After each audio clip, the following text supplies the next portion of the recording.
सोचिए, एकदम खामोशी, और उस खामोशी को तोड़ती है एक आवाज, एक अकेली धीमी सी दस्तक।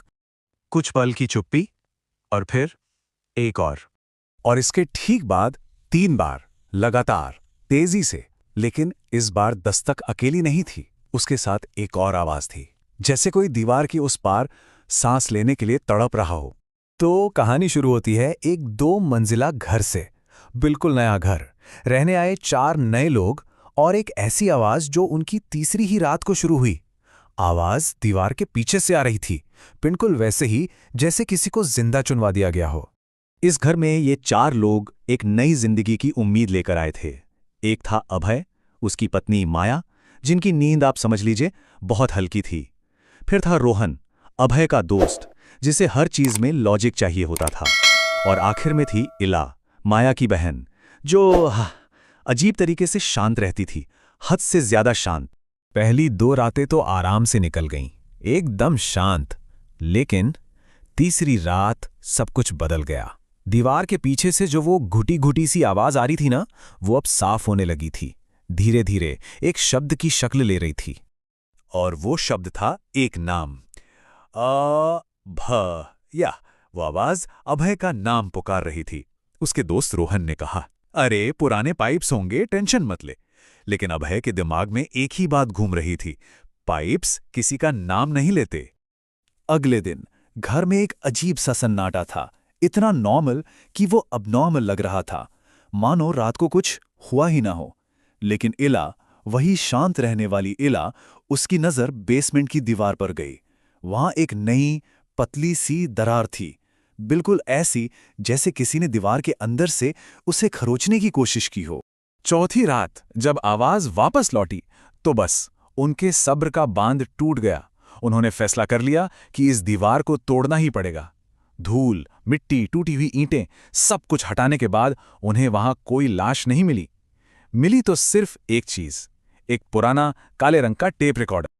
और बस यहीं से कहानी ने एक नया और भी ज्यादा अजीब मोड़ लिया।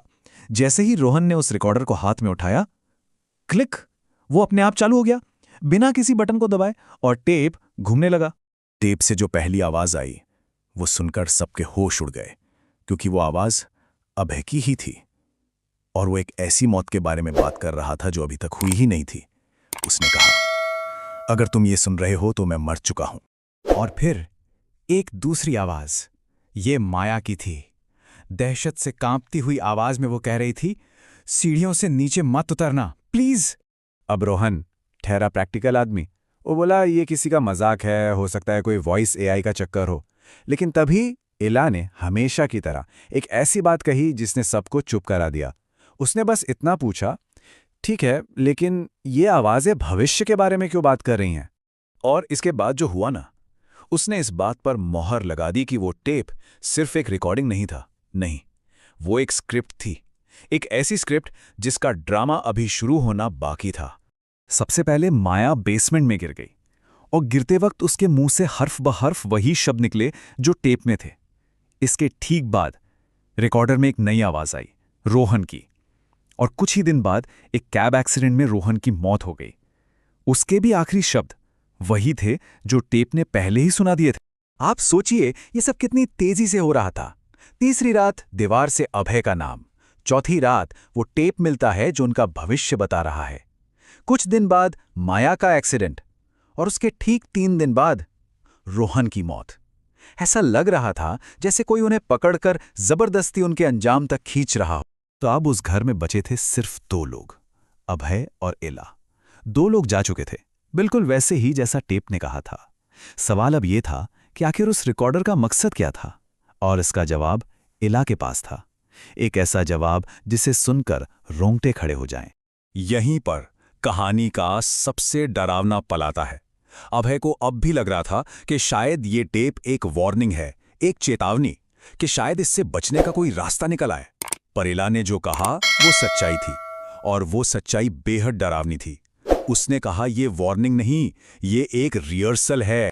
रिहर्सल, सोचिए इस शब्द के बारे में। इस कहानी का सबसे खौफनाक हिस्सा यही है। वो घर उन्हें डरा नहीं रहा था, वो उन्हें ट्रेन कर रहा था। उनकी मौत के लिए तैयार कर रहा था। एक प्रैक्टिस, ताकि जब वक्त आए तो वो अपने आखिरी शब्द बिल्कुल ठीक ठीक बोल सके। ये सुनकर अभय ने गुस्से में उस रिकॉर्डर को तोड़ने की कोशिश की।